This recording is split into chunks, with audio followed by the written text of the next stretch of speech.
அதிகாலை பிரம்ம முகூர்த்த நேரத்தில் உங்களால் எப்படி சீக்கிரம் எந்திரிக்க முடியுது, நான் எப்படி சீக்கிரம் எந்திரிக்கிறேன்றதை பற்றி கேட்டிருக்கீங்க. அதை தெரிஞ்சுக்கிறதுக்கு முன்னாடி அனைவருக்கும் வணக்கம் and welcome back to our channel spiritual with Raji. எல்லாரும் எப்படி இருக்கீங்க? எல்லாரும் நல்லா இருக்கணும்னு இறைவன்ட்ட பிரார்த்தனை பண்ணிக்கிறேன். அதிகாலை எழுந்துக்கிறது அப்படிங்கிறது நான் எந்திரிச்சிட்டேன்றதுக்காக அது எளிமையான ஒன்று, ஈஸியாக பண்ணிடலாம் அப்படின்னு சொல்ல வரல. ஏன் அப்படின்னா, ஒரு உதாரணத்துக்கு ஒரு பூவோட விதை எடுத்துக்கிறோம். பூவாக இருக்கட்டும், ஏதோ ஒரு விதை எடுத்துக்கலாம். அந்த விதை எல்லா விதைகளும் மனிதன் கைப்பட்டு மட்டும்தான் முளைக்குதா? இல்லை இல்லையா? ஏன்னா அந்த விதை ஒரு பூவிலிருந்து விழுந்து அது நிறைய காற்றோட கலந்து பறந்து நிறைய ஏரிகள், குளங்கள், கடல்களை தாண்டி ஏதோ ஒரு இடத்துல, உதாரணத்துக்கு ஒரு தேங்காய் வச்சுக்கலாம், இளநீர் காய் வச்சுக்கலாம். இளநீர் காயெல்லாம் பார்த்தீங்கன்னா இப்போ ஆறு ஒட்டி இருக்குது. அந்த இளநீர் காய்னா உருண்டு உருண்டு உருண்டு கடல்களை தாண்டி நிறைய ஆறுகளை தாண்டி என்ன பண்ணும், எங்கேயோ பிறந்த அந்த காய் எங்கேயோ போய் முளைக்கும். இப்போ இந்த செடியோட சின்ன சின்ன விதைகள்லாம் பார்த்தீங்கன்னா இந்த வாட்டர் டேங்க்லாம் வச்சுருப்போம் இல்லையா, ஒரு மண் துகள்கள் இருக்கக்கூடிய, தூசி துகள்கள் இருக்கக்கூடிய இடத்துல எங்கேருந்தோ பறந்து வந்து தன்னைத்தானே வெயில்லையும் மழையிலையும் மக்க வச்சு தன்னைத்தானே உருவகப்படுத்தி அது பூவாவோ இல்லை நிறைய காய்களையோ கொடுக்குது. நம்ம தக்காளி செடியெல்லாம் ஊண்டி வச்சுருப்போம், எல்லாமே முளைச்சிடாது. அதே பார்த்திங்கன்னா இந்த ஓரங்களில் வளரக்கூடிய செடிகள்லாம் எவ்வளோ கஷ்டங்களை தாண்டி வளரும்.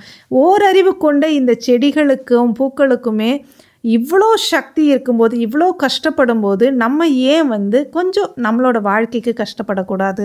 அதுக்காக நான் சொல்லிட்டேன்றதுக்காக வேகமாக காலையில் அதிரி பதிரி எந்திரிச்சு ஒரு 4 நாளைக்கு வேகமாக சாமி கும்பிட்டுட்டு 5ஆம் நாள் என்னால் முடியலடா சாமி அப்படின்னு நினச்சிட்டு கடவுளே இப்படிலாம் தான் கும்பிடணுமா அப்படின்னு ஸ்ட்ரெஸ் ஆகக்கூடாது. நம்மளால் என்ன முடியுமோ அதை மட்டும் செய்யணும். இன்னும் சிலர் இதில் நினைக்கலாம், கடவுளை இப்படி கும்பிட்டாதான் கும்பிட்டதா அர்த்தமா, நினச்ச நேரத்தில் கடவுள் வரமாட்டாங்களா அப்படின்னு நீங்கள் யோசிக்கலாம். கையெடுத்து கும்பிட்டா கடவுள் வரமாட்டாங்களான்னு யோசிக்கலாம். உண்மைதான், கையெடுத்து கும்பிட்ட நேரத்துலையும் சரி, கண் இமைக்கிற நேரத்துலையும் இறைவனை கூப்பிட்டா கண்டிப்பாக வருவாங்க. ஆனால் நம்ம அதுக்கு ஏதாவது ஒரு விஷயம் செய்யணும். இப்போது உதாரணத்துக்கு சொல்லணும்னா, ஒரு வீடு வாங்க போகிறோம். அந்த வீடுக்கு என்ன செய்வோம்?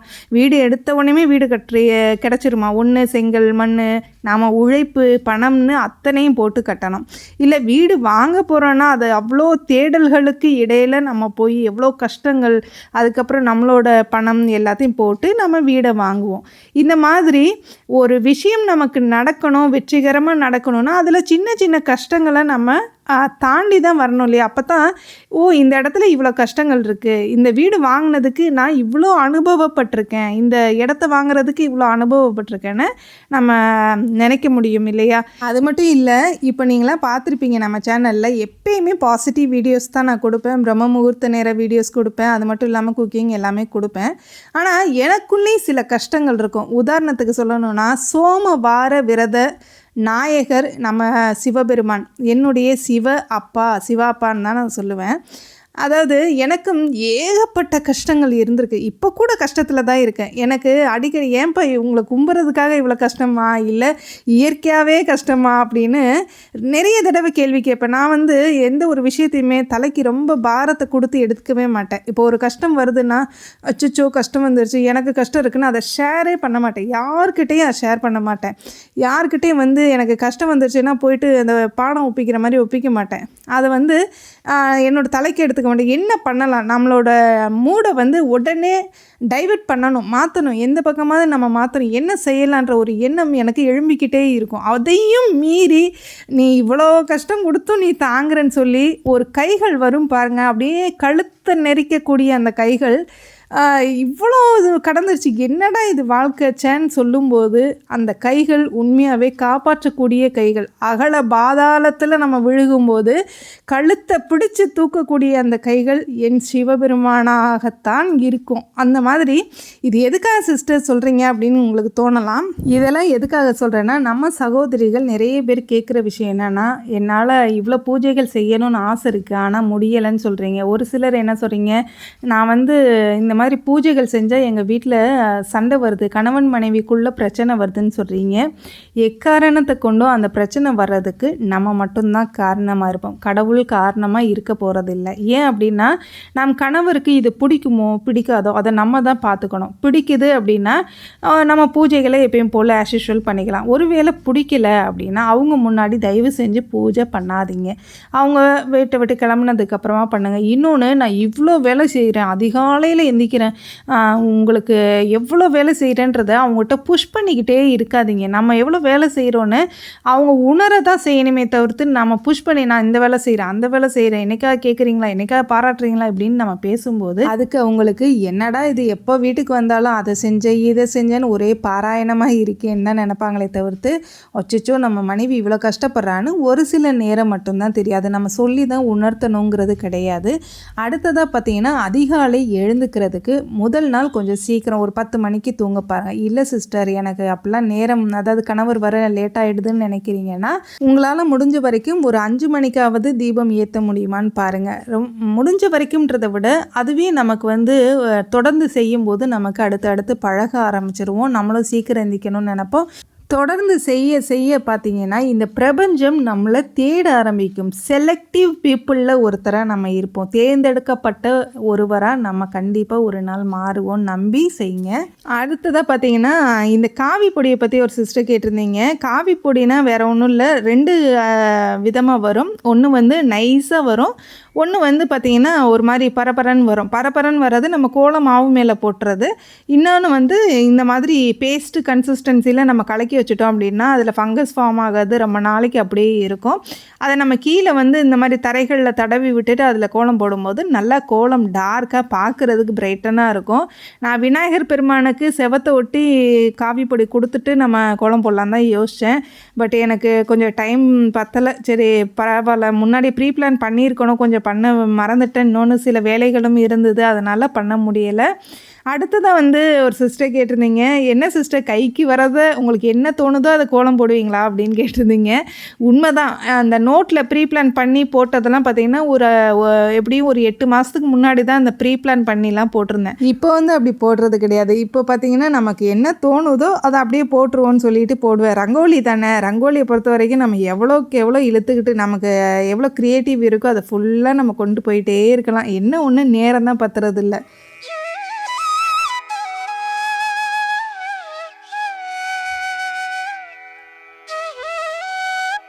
அடுத்ததாக இந்த கோலம் இழுக்கிறேன் இல்லையா, அந்த ரோலர், அந்த கம்பி எங்கே கிடைக்கும்னு கேட்டிருந்தீங்க. எல்லா கோவில்களையும் இப்போ கிடைக்கிது. நான் வாங்கின ஸ்டேஜில் பார்த்திங்கன்னா இது எங்கேயுமே அவ்வளோ கிடைக்கல, அப்போ தான் புதுசாக வந்துருந்துச்சு. இப்போது 50 ரூபாய்க்கு 2, அதுக்கப்புறம் ஒரு சில இடங்களில் 60 ரூபாய்க்கு 3 இப்படிலாம் கிடைக்கிது. ஈஸியாக நம்ம போடலாம். என்னென்னா அந்த கைப்பிடி எந்த பக்கம் வருதோ அந்த பக்கம் இழுக்கணும். அதை நான் தனியாக வீடியோ உங்களுக்கு கொடுக்குறேன். அதே மாதிரி இன்றைக்கி பூஜை ரூம் வீடியோ பற்றி கேட்டிருந்தீங்க. எனக்கு என்னென்னா எப்பயும் வியாழக்கிழமை அப்படி இல்லைன்னா திங்கட்கிழமையில் பூஜை ரூம் க்ளீன் பண்ணிடுவேன். என்னென்னா நான் ஒரு லிக்விட் யூஸ் பண்ணிக்கிட்டு இருக்கேன் க்ளீனிங்க்குன்னு சொல்லியிருந்தேன் இல்லையா, அது ஆர்டர் போட்டிருந்தேன். பார்த்திங்கன்னா கொஞ்சம் ஒரு நாள் தள்ளி வந்துருச்சு, அது போக வெள்ளிக்கிழமை ஸ்டார்ட் ஆகிடுச்சுன்றனால சனிக்கிழமை க்ளீன் பண்ணிடலான்னு சொல்லி நேற்று க்ளீன் பண்ணிவிட்டு வீடியோவுமே எடுத்துட்டேன்.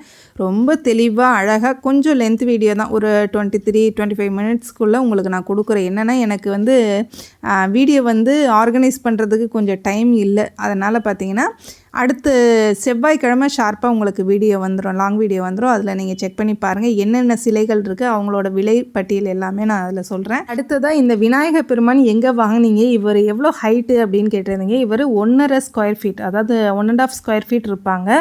இவங்களோட ரேட்டுன்னு பார்த்தீங்கன்னா 4100 ருபீஸ்க்கு குணச்சத்திரம் ஏரியாவிலேருந்து சித்தப்பா வாங்கிட்டு வந்தாங்க. அதுக்கப்புறம் இன்னொரு குட்டி விநாயகர், நம்ம ஃபஸ்ட் ஃப்ளோர் லிவிங் ஹாலில் இருக்கக்கூடிய விநாயகர் எவ்வளோன்னு கேட்டிருந்தீங்க. அவங்க கிரகப்பிரவேசத்துக்கு கிஃப்டாக வந்தவங்கள நான் வழிபட்டுருக்கேன். அப்புறம் நம்ம துளசி மாடத்துக்கிட்டே இருக்கக்கூடிய விநாயகர் தான் சொல்லணும். ஏன்னா சிலை வழிபாடுன்னு நான் ஆரம்பிக்கிறதுக்கு முன்னாடியிலேருந்து அவரை வழிபட்டுக்கிட்டு இருக்கேன். கிட்டத்தட்ட 10 வருஷம் நம்ம கூட இருக்காங்க. மறக்க முடியாத ஒரு சிலை அப்படின்னே சொல்லலாம். அவர் வந்ததுக்கப்புறம் தான் ஒரு சிலையாக நம்ம வீட்டுக்கு வர ஆரம்பித்தாங்க. பூஜை பண்ணதுக்கப்புறம், வந்ததுக்கப்புறம்னு சொல்கிறத விட பூஜை எப்போ ஸ்டார்ட் பண்ணணுன்னோ அதுக்கப்புறம் ஒருத்தராக வர ஆரம்பிச்சிட்டாங்க.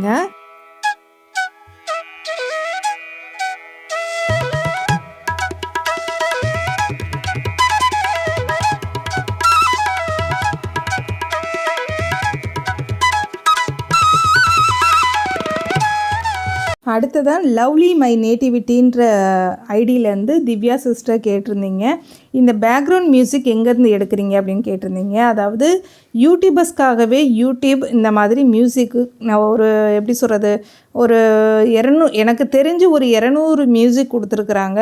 அதில் எதை எடுத்தாலும் ஃப்ரீ தான். அதே மாதிரி இது 149 வரும் சிஸ்டர் அப்படின்னு கொடுத்துருக்காங்க அப்படின்னு சொல்கிறீங்க. அப்படிலாம் எதுவுமே கிடையாது. அதே மாதிரி நீங்கள் ஆப் இப்போ நம்ம அந்த வீடியோ எடிட்டிங் பண்ணுறோம் இல்லையா, அந்த ஆப்லேருந்து எனக்கு தெரிஞ்சு நீங்கள் மியூசிக் எடுத்திருப்பீங்கன்னு நினைக்கிறேன். அப்படி எந்த ஒரு மியூசிக்கும் நம்ம போடக்கூடாது. போட்டால் கண்டிப்பாக காப்பிரைட் வரும்.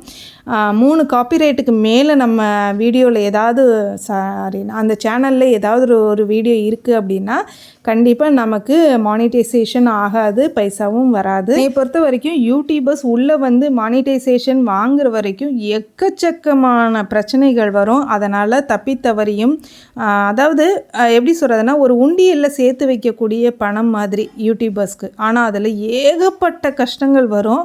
கொஞ்சம் நஞ்சம் கிடையாது. மிஞ்சி மிஞ்சி போனால் எவ்வளோ கொடுத்துருவாங்கன்னு நினைக்கிறீங்க யூடியூப்பு? நமக்குலாம் அந்தளவுக்குலாம் பணம் வராது. அதாவது பெரிய பெரிய சேனல்ஸுக்கு அதுக்குன்னு தங்களோட வேலைகளெல்லாம் விட்டுட்டு அதுக்காக உழைக்கிறாங்க இல்லையா, அவங்களுக்கு வேணால் கிடைக்கலாம். நமக்கு வரும், இல்லைன்னு சொல்லலை. நானும் வீட்டில் சும்மா இல்லை, நானும் எல்லா வேலைகளையும் பார்க்குறேன்றதுக்காக நம்ம பார்க்கலாம், நமக்கும் இன்கம் வரும்.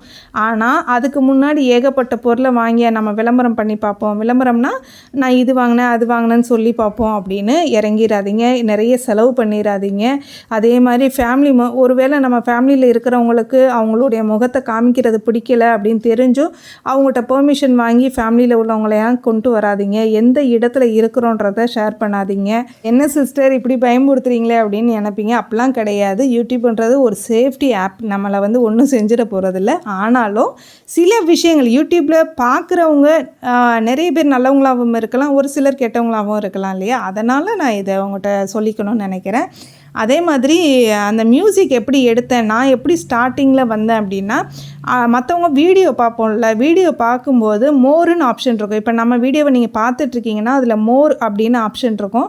அந்த மோர் தொட்டிங்கன்னா நான் என்ன மியூசிக் யூஸ் பண்ணியிருக்கிறேனோ அது க்ரீன் கலரில் ஆடியோ லைப்ரரி அப்படின்னு கீழே போட்டிருக்கோம். நீங்கள் அதை டச் பண்ணிவிட்டு உங்களுக்கு எந்த ஆப்பில் எப்படி டவுன்லோட் பண்ணுவீங்களோ அதை டவுன்லோட் பண்ணி வச்சுட்டிங்க அப்படின்னா டைரெக்டாக நீங்கள் எடிட்டிங் பண்ணுற ஆப்புக்கு அந்த மியூசிக் போயிடும். அதுக்கப்புறம் என்ன, நம்ம எப்பயும் போல் எடிட்டிங் பண்ணும்போது அந்த மியூசிக்னு ஒரு சிம்பிள் கொடுத்துருப்பாங்க. இப்போ நான் இன்ஷாட் தான் எனக்கு தெரிஞ்சு சேஃப்டி ஆப்பாக இருக்கிறனால, எனக்கு ஹேண்டில் பண்ணுறதுக்கும் ஈஸியாக இருக்கிறனால நான் இன்ஷாட்டை தான் யூஸ் பண்ணிக்கிட்டு இருக்கேன். சரி, நம்மளை மாதிரி நிறைய சகோதரிகளும் முன்னே வரணும். வீட்டில் சும்மா என்ன தான் வேலை செஞ்சாலும் வீட்டில் சும்மா தானே இருக்கிறோன்ற ஒரு எண்ணம் வரக்கூடாதுன்றதுக்காக நான் அதை ஷேர் பண்ணுறேன். உங்களோட வீடியோவை தொடர்ந்து கொடுங்க. அதை வந்து தெளிவாக கொடுங்க. யுனிக்காக இருக்கணும்னா பொருட்கள் வாங்கணும் கிடையாது. நம்ம வீடியோ எடுக்கிற முறைகளில் இருக்குது. அதையும் நான் அடுத்தடுத்த வீடியோவில் எடுத்து காட்டுறேன். அதே மாதிரி டைமிங் வந்து ஃபாலோ பண்ணுங்கள். நம்ம சேனல்லே வந்து டைமிங் கொஞ்சம் ஃபாலோ பண்ணல, பட் அந்த நேரங்கள், அதாவது இன்றைக்கி கொடுக்கணுன்னா இன்றைக்கி டெய்லி கொடுத்துருவேன். அதை மட்டும் கட் பண்ணுறதில்ல. இடையில மட்டும் ஒரு மாதம் 1.5 மாதம்னு விட்டுட்டேன். அது பல பிரச்சனைகள் பெண்களுக்குனாலே வந்து தானே ஆகும். அடுத்ததாக பார்த்திங்கன்னா நம்ம வீட்டிலேருந்து ரைட் சைடு கொல்லப்புறம் வழியாக இந்த பக்கம் வந்தாச்சு. எப்படி கிடக்கு பாருங்கள். மழை பெஞ்சதுக்கு அதுக்கும் சரியான இலைதலை வந்திருக்கு. ஒரு 2 நாள் இந்த பக்கம் வராமல் இருந்த மழை ரொம்ப பெய்யுது, நத்தைகள் பூச்சிகள்லாம் வருமேன்னு. அதனால் பார்த்திங்கன்னா எக்கச்சக்கமான இலைகள் சேர்ந்துச்சு. இதுதான் பிளான்ட்டோட பூஸ்டர், அதாவது செடிகளோட உயிரோட்டின்னே சொல்லலாம். இது ரெடி ஆகணும் அப்படின்னா கிட்டத்தட்ட 20 நாட்கள். ஒரு ஃபஸ்ட்டு டைமுக்கு 20 நாட்கள் ஆகும். 2வது தடவை எடுக்கும்போது 40 நாட்கள். அதாவது மொத்தத்துக்கு 40 நாட்களில் 2 தடவை எடுக்கலாம். அதாவது இந்த உரங்கள் எப்படி செய்கிறேன் அப்படின்னா, அடியில் ஒரு பெரிய பக்கெட் வச்சுட்டு அந்த பக்கெட்டுக்குள்ளே ஒரு சின்ன ஸ்டாண்டு போட்டுட்டு அதுக்குள்ளே போகிற மாதிரி ஒரு சின்ன பக்கெட் வச்சு அது ஃபுல் அண்ட் ஃபுல் ஹோல்ஸ் போட்டு வச்சுட்டு அடிலேயரில் கொக்கோபிட், அதுக்கு மேலே கொஞ்சோண்டு மண், ரெண்டுமே ஒரு கைப்பிடி போட்டாலே போதும். அதுக்கு மேலே இந்த இலைதலைகள்லாம் போட்டுட்டு அதுக்கு மேலே நம்ம காய்கறி கழிவுகள் ஏதாவது இருந்துச்சுன்னா அதை போட்டுட்டு அதுக்கு மேலேயுமே கொஞ்சோண்டு கொக்கோபிட், ஒரு கைப்பிடி கொக்கோபிட், ஒரு கைப்பிடி மண், இந்த மாதிரி போட்டு வச்சுட்டு நம்ம எப்பப்பெல்லாம் போடுறோமோ அப்பப்பெல்லாம் அதை கிளறி விடணும். பருப்பு தண்ணி, அந்த நான்வெஜ் ஐட்டம்ஸ் இது எதுவுமே இதில் சேர்க்கக்கூடாது. முட்டை வேணால் முட்டை ஓடு சேர்க்கலாம். அதே மாதிரி இந்த பக்கெட்டில் பார்த்தீங்கன்னா சும்மா அந்த இலைதலைகள்லாம் இருக்கேன்னு சொல்லிட்டு கொஞ்சம் ஊற விட்டுட்டு வைப்போம் அப்படின்னா இன்னும் கொஞ்சம் மக்கிருமேனு வச்சுருக்கிறேன். பட் வந்து இந்த தண்ணி வந்து பக்கெட்டில் ரொம்ப டச் ஆகக்கூடாது. டச் ஆகுதுன்னா அடியில் கொழப்பு வந்துடும், வேர் புழுக்கள், தேவையில்லாத புழுக்கள்லாம் வந்துடும். அதே மாதிரி நம்ம இந்த காய்கறி கழிவுகள் இந்த இலைகள்லாம் நம்ம போடும்போது ஃபுல் பக்கெட் இருக்கிற மாதிரி இருக்கும். அந்த 40 நாள் முடியும் போது பார்த்திங்கன்னா 1/4 பக்கெட் 1/2 பக்கெட் மட்டும்தான் நமக்கு கிடைக்கும். ஆனால் அதில் ஒரு கைப்பிடி ஒவ்வொரு செடியிலையும் போட்டாலே நிறைய நமக்கு செடிகளுக்கு பூக்கள் கிடைக்கும், காய்கறிகள் கிடைக்கும். அடுத்ததாக 2 ட்ரம் வச்சு ஒரு ட்ரம்மில் வந்து இந்த மாதிரி கொக்கோபீட் ஊற வச்சுருக்கேன், இன்னொரு ட்ரம்மில் மண் வச்சுருக்கேன். இது வந்து 2த்துலேயே ஹோல்ஸ் போட்டு வைக்கிறனால எவ்வளோ மழை பெஞ்சாலுமே அந்த தண்ணி கீழே போயிடும். அடுத்ததாக கார்த்திகை மாதம் விளக்கு டிப்ஸை தான் பார்க்க போகிறோம். ஒன்றும் இல்லை, நம்ம புதுசாக வாங்கிட்டு வரோம் இல்லையா அந்த விளக்குகள், இந்த விளக்குகளை நல்லா சுடுதண்ணி, கொதிக்கிற சுடுதண்ணியில் கொஞ்சம் மஞ்சத்தூள், கொஞ்சோன்னு ஒரு 2-3 கற்பூரத்தை நம்ம உதுத்து போட்டு முன்னாடியே, ஏன்னா இப்போ மழைக்காலம் இல்லையா, உதுத்து போட்டு அதை கொதிக்க வச்சு அதில் நம்ம இந்த புது விளக்குகளெல்லாம் போட்டு எடுக்கிறோம் அப்படின்னா நல்லா காஞ்சு வந்துடும். நம்ம அதாவது சீக்கிரமே காஞ்சிரும், ரொம்ப நேரம் ஆகாது, போட்டு ஒரு 10 நிமிஷத்துலேயே காஞ்சிரும். அதே இது பழைய விளக்குகளை நம்ம இப்படி பயன்படுத்தக்கூடாது. ஏன்னா பழைய விளக்குகளில் நம்ம ஏற்றக்கூடிய தீபத்தில் ஜோதி லக்ஷ்மின்னு சொல்லக்கூடிய மகாலட்சுமி தேவி குடியிருக்கிறனால நம்ம பழைய விளக்குகளை இதே சுடுதண்ணியில் கொஞ்சோன்னு ஒரு 2-3 கற்பூரம் போட்டு, அதாவது நம்ம வாஷிங் பவுடர் இருக்கு இல்லையா, அந்த வாஷிங் பவுடரையும் போட்டோன்னா ரியாக்ட் ஆக ஆரம்பிச்சிடும். நான் போடுறதே பாருங்கள், நான் ஊற்றும் போது ஒரு கலரில் இருக்கும், போடும்போது ஒரு கலருக்கு மாறும். அதில் ஒரு அரை லெமன் ஜூஸ் அளவுக்கு நம்ம புழிஞ்சிட்டு ஆற விட்டுறணும். கொஞ்சம் நல்லா ஆற விட்டு கை நம்ம தொடுற அளவுக்கு வெதுவெதுப்பு கூட இருக்கக்கூடாது. அந்த மாதிரி ஆற விட்டதுக்கப்புறமா ஒரு 10 நிமிஷம் தான் ஊற வைக்கணும். ரொம்ப நேரம் ஊற வச்சாலும் நமக்கு டக்குன்னு அழுக்கு போகாது, அதிலே பிடிச்சிக்கிறோம். அதனால் 10 நிமிஷம் நம்ம ஊற வச்சுட்டு இந்த சாஃப்ட் ஸ்க்ரப்பரில் நம்ம தேய்க்கும் போது ரொம்ப பளபளப்பாகிடும். இன்னொன்று சொல்லணும்னு நினச்சி, காவி பொடியை பற்றி சொல்லுங்கள் சிஸ்டர்னு சொன்னீங்க. காவி பொடியில் நிறைய டிப்ஸ் இருக்குது. ஆனால் காவி பொடியை தப்பி தவறியும் இந்த மாதிரி விளக்குகளுக்கு பயன்படுத்திடுறாங்க. நானுமே ஒரு தடவை பயன்படுத்தியிருக்கேன். ஆனால் அது வந்து பிசுக்கு பிடிச்சி ஒரு மாதிரி நம்ம தேய்க்கும் போது ஸ்க்ரப்பர்லாம் வேஸ்ட்டாக போய் அந்த கலரே ஒரு மாதிரி, ஒரு பக்கம் விளக்கில் பார்த்திங்கன்னா ஒரு மாதிரியான கலர் இருக்கும், அதே விளக்கில் இந்த பக்கம் திருப்பி பார்த்தோன்னா வேறு கலரில் மாறிடும். ஏன்னா நம்ம வாஷ் பண்ணுறோம் இல்லையா, அதனால் காவி பொடி பயன்படுத்தாதீங்க. இதில் கார்னரில் உங்களுக்கு ரொம்ப கறி பிடிச்ச மாதிரி இருக்குன்னா லைட் அந்த ரஃப்பாக இருக்கும் இல்லையா ஸ்க்ரப்பர், அந்த ஸ்க்ரப்பரை வேணால் லைட்டாக வச்சு தேய்ங்க, உடனே வந்துடும். இது ஊறும்போதே அந்த கசடுகள்லாம் வந்துடும். ரெண்டாவது பார்த்திங்கன்னா இந்த நெய் தீபத்தை பற்றி சொல்லணும். நிறைய பேருக்கு இருக்கிற வேலைகளில் விளக்கேற்ற முடியலையே, நம்மளும் இந்த மாதிரி நம்ம வீட்டை கோலாகலமாக திருவிழா கோலத்தோடு வைக்க முடியலையேன்னு யோசனை வரும். இந்த மாதிரி பீ வேக்ஸ்ன்னு கிடைக்கும். இப்படி இருக்காது, அது பார்த்திங்கன்னா ஒரு சோப் வேக்ஸ் இப்படி இருக்கும், சோப்பு செய்கிற அந்த மெழுகுவர்த்தி அந்த மாதிரி பீ வேக்ஸ் கிடைக்கும். தேன் மெழுகு தான், வேறு ஒன்றும் கிடையாது, இயற்கையான ஒன்று தான்.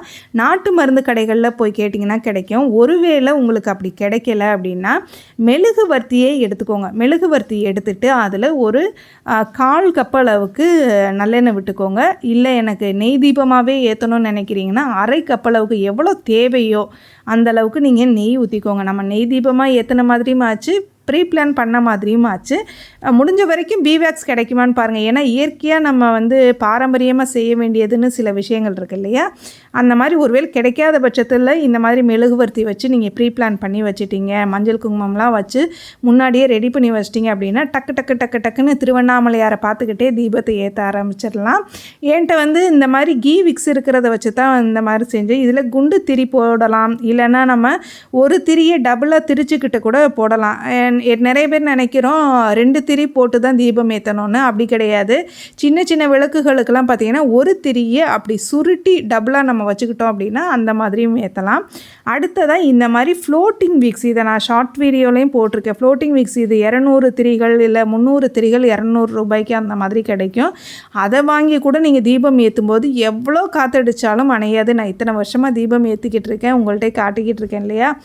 இந்த மாதிரி ஜலதீபமும் ஏற்றலாம். அந்த நாளில் திருவண்ணாமலையாரை வேண்டி ஜலதீபம் நீங்கள் ஏற்றி பாருங்கள். அதே மாதிரி ஜலதீபம் ஏற்றுறதுக்கு முன்னாடி திருவண்ணாமலையாருக்கு நம்ம தீபம்லாம் ஏற்றுனதுக்கு அப்புறமா சந்திர தரிசனம் செஞ்சு உங்கள் வேண்டுதலை அந்த ஜலதீபத்தை நோக்கி நீங்கள் வச்சு பாருங்கள், கண்டிப்பாக சக்ஸஸ்ஃபுல்லாக நடக்கும். இது நான் உணர்ந்த ஒரு உண்மை. அடுத்ததாக பார்த்திங்கன்னா, இந்த நெய் விளக்குகள் ஒரு 5 நிமிஷம் தான், உடனே நம்ம ஊற்றுன உடனே செட் ஆகிடும். அது ஒரு மெழுகு தான் இல்லையா, அதில் நம்ம நெய் தீபம் ஏற்றுன மாதிரி ஆச்சு. இது போக நம்ம என்னதான் இந்த தீபங்கள் ஏற்றினாலும் குறைஞ்சபட்சம் 2 நெய் தீபமாவது நம்ம வீட்டில் ஏற்றணும். அப்படி ஏற்றும் போது மகாலட்சுமி தேவியோட தீர்க்கமான அருளை நம்ம பெறலானே சொல்லலாம். அடுத்ததாக நமக்கு இந்த மாதிரி என்ன ஸ்பில் ஆகுது சிஸ்டர் மண் விளக்குகளில் அப்படின்னு சொல்லியிருந்தீங்க இல்லையா, அந்த மாதிரி என்ன ஸ்பில் ஆகுது அப்படின்னா, இந்த திரி போட்டு திரிக்கு அந்த நுனியில் பார்த்திங்கன்னா வெற்றிலை காம்பு, அப்படி இல்லைன்னா மாவிலை காம்பு, அதுவும் இல்லைன்னா இந்த மாதிரி டூத் பீக் எடுத்து குட்டி குட்டியாக கட் பண்ணி அந்த திரியோட நுனியில், விளக்கின் நுனியில் நம்ம வச்சு தீபம் ஏற்றும் போது எண்ணெய் ஸ்பில் ஆகிறதுக்கு வாய்ப்பே இருக்காது. பாருங்கள், ஒரு பக்கம் அந்த திரி ஊற்றி ஒரு 5 நிமிஷம் தான் இருக்கும், அழகாக மோல்டு மாதிரியே நமக்கு ரெடி ஆயிடுச்சு. அந்த நெய்யுமே அடியில் லீக் ஆகாது, ஏன்னா அதோட திக்னஸ் அதிகமாக இருக்கும். அப்படியே லீக் ஆனாலுமே அந்த விளக்கில் ஒட்டிகிட்டு இருக்கும். நம்ம லைட்டாக நீக்கி விட்டோன்னா அது வந்து எடுத்துக்கிட்டு வந்துடும். அதுக்கப்புறம் பார்த்திங்கன்னா, நம்ம ஊற வச்சுருந்தோம் இல்லையா, ஒரு 10 நிமிஷத்தில் ஊற வச்சுட்டு உடனே நம்ம வாஷ் பண்ணிட்டோம் அப்படின்னா கடைன்னு வந்துடும். இதெல்லாம் வந்து நம்ம ரொம்ப வந்து வேலை மெனக்கிடணும் அப்படின்லாம் யோசிக்காதீங்க. கொஞ்சம் ஒரு 2 நாள் முன்னே செஞ்சுட்டோம் அப்படின்னா நமக்கு டைம் கிடைக்கும். அதே மாதிரி இந்த விளக்குகள்லாம் ஏற்றுறது சாதாரண விஷயம் இல்லை. விளக்கெரியும் வீடு வீணாக போகாதுன்னு சும்மா சொல்லலை. ஏன்னா நான் அனுபவபூர்வமாக நான் உணர்ந்திருக்கேன். இப்போ எனக்கு ஒரு கஷ்டம் வருதுன்னா உடனே போயிட்டு நான் சுத்தபத்தமாக இருக்கிறேன்னா அந்த விளக்குக்கு உண்டான மரியாதை நான் கண்டிப்பாக கொடுப்பேன். அந்த விளக்கை நான் தீபம் ஏற்றிட்டேன்னா அந்த நிமிஷமே என் மனசில் ஏதோ ஒரு புத்துணர்ச்சி வர்ற மாதிரி, எனக்கு ஒரு பாசிட்டிவ் கிடைக்கிற மாதிரியே இருக்கும். என்ன ஒன்று, நம்ம பாதுகாப்பாக ஏற்றணும். நம்ம வீட்டில் கிட்டத்தட்ட எக்கச்சக்க எண்ணிக்கை இல்லாத அளவுக்கு விளக்குகள் ஏற்றிக்கிட்டு தான் இருக்கிறேன். ஃபஸ்ட் ஃப்ளோரில், லிவிங் ஹாலில் இப்படிலாம் ஏற்றிக்கிட்டே தான் இருக்குது. இதெல்லாம் எப்படி நேரம் ஒதுக்குறீங்க அப்படின்னு கேட்டிருக்கீங்க. அதெல்லாம் நான் அடுத்தடுத்த வீடியோக்களை கண்டிப்பாக நான் சொல்கிறேன். ஒரு சில வீடியோக்கள்லையுமே சொல்லியிருக்கேன். அதுக்கப்புறமா இந்த மாதிரி விளக்குகளை நல்லா விளக்குனதுக்கு அப்புறமா, கொஞ்சம் காஞ்சதுக்கு அப்புறமா இந்த மாதிரி அதாவது கார்ன்ஃப்ளவர் அப்படி இல்லைன்னா கோதுமை மாவு எடுத்து நல்ல ஒரு பிஞ்ச் அளவுக்கு எடுத்து அந்த விளக்கை சுற்றி நம்ம ரப் பண்ணிவிட்டு காஞ்ச துணியில் லைட்டாக வைப் பண்ணி எடுத்துட்டோம் அப்படின்னா அதில் இருக்கக்கூடிய அந்த சின்ன சின்ன ஹோல்ஸ் எல்லாமே மறைஞ்சிரும். பின்பக்கம் முன்பக்கம்னு எல்லா பக்கமுமே ரப் பண்ணி எடுத்துருங்க. அதே மாதிரி இந்த மாதிரி செய்கிறனால விளக்கில் இருக்கக்கூடிய கொஞ்சம் நஞ்ச பிசுக்குமே எடுத்துகிட்டு வந்துடும். அதுக்கப்புறம் என்ன, பிசுக்கு இல்லாமல் அழகாக தீபங்கள் ஏற்ற ஆரம்பிச்சிடலாம். அடுத்ததாக யூடியூபர்ஸ் வந்து எப்படி தம்ப்நெயில் செட் பண்ணுறதுன்னு கேட்டிருந்தீங்க. நான் யூஸ் பண்ணுற அதே இன்ஷாட் ஆப்பில் நான் எப்படி செட் பண்ணுறேன்னு காட்டுறேன். இன்ஷாட் ஆப்புக்கு போனதுக்கப்புறமா வீடியோவாக, அதுக்கப்புறமா பக்கத்தில் கேமரா சிம்பிள் போட்டு இமேஜ் வேணுமான்னு கேட்கும். அதில் கிரிட்டுன்னு ஒன்று இருக்கும். நம்ம கீழே தேவைன்னா வேறு ஃபோட்டோ செட் பண்ணிக்கலாம். கிரிட்டை செட் பண்ணிவிட்டு நம்மகிட்ட என்ன ஃபோட்டோஸ் இருக்கான்னு சர்ச் பண்ணணும். அந்த வீடியோவுக்கு ஆப்டான ஃபோட்டோஸாக இருக்கணும். வேறு எந்த ஃபோட்டோவும் நம்ம அதில் யூஸ் பண்ணக்கூடாது. அதுக்கப்புறம் என்னென்ன ஃபோட்டோ தேவையோ அதை கொடுத்துட்டு கேன்வாஸ்ன்னு ஒன்று இருக்கும், அந்த கேன்வாஸை தொடணும். அப்படி இல்லைன்னா, அதாவது ரீல்ஸுக்கு போடுவோம் இல்லையா, அந்த மாதிரி ஒரு அதில் உள்ள கேன்வாஸ் வந்து மாறிடும். நம்ம இந்த மாதிரி கேன்வாஸ் கொடுத்ததுக்கப்புறமா பட்டையாக வந்துடும். அதில் எத்தனை ஃபோட்டோஸ் வேணாலும் நீங்கள் போட்டுக்கலாம். அதில் எந்தெந்த மாதிரி டிசைனிங் மாற்றணும், இல்லை ஏதாவது எழுதணும். இப்போ நான் பார்த்தீங்கன்னா இது ஸ்பிரிச்சுவல் வித் ராஜின்னு என்னோடய நேம் போடுறேன். நீங்கள் என்ன தேவையோ அதை நீங்கள் கொடுத்துட்டிங்கனாலே அந்த கேன்வாஸை மட்டும் கரெக்டாக பார்த்துக்கணும். அப்போ தான் நம்ம யூடியூப்பில் அந்த ஃபோட்டோஸ் வந்து கரெக்டாக கிளிக் ஆகும். கேன்வாஸ்னால் ஒன்றே ஒன்று தான், நீங்கள் எதுவும் அட்ஜஸ்ட்லாம் பண்ண தேவையில்ல. கேன்வாஸ் வந்து பட்டையாக காமிச்சிருக்கோம். அந்த பட்டையாக உள்ளதை, அதாவது லாங் வீடியோக்கு எப்படி எடுப்போம் ஸ்லாண்டிங்காக, அந்த மாதிரி அதில் ஃபோட்டோ இருக்கும். அதை நீங்கள் தொட்டிங்கனாலே அந்த மாதிரி கேன்வாஸ் வந்துடும். அடுத்ததாக நீங்கள் டைட்டில் போடணுன்னாலும் போட்டு உங்களுக்கு என்ன தேவையோ, அதில் பார்டர் கொடுக்கணும், இல்லை கலரிங் மாற்றணும், இந்த மாதிரி என்ன தேவையோ அதை நீங்கள் வந்து அதில் ட்ரை பண்ணிக்கலாம். நான் ஒன்றும் பண்ண மாட்டேன். இதில் போய் ஃபோட்டோஸை போட்டுட்டு அதில் டைட்டில் ஏதாவது எழுதணுன்னா எழுதிட்டு அப்படியே அப்லோட் பண்ணிடுவேன். இவ்வளோதான். இன்றைக்கி நம்ம சகோதரிகள் ஆதவன் எஸ்எம், மஞ்சு பார்கவி, உமாதேவி, பாவனா, திலகா, சுதாகர். அவ்வளோதான். வீடியோ எண்டுக்கு வந்துட்டோம். இந்த வீடியோ உங்களுக்கு பிடிச்சிருக்குன்னு நினைக்கிறேன். நன்றி, வணக்கம்.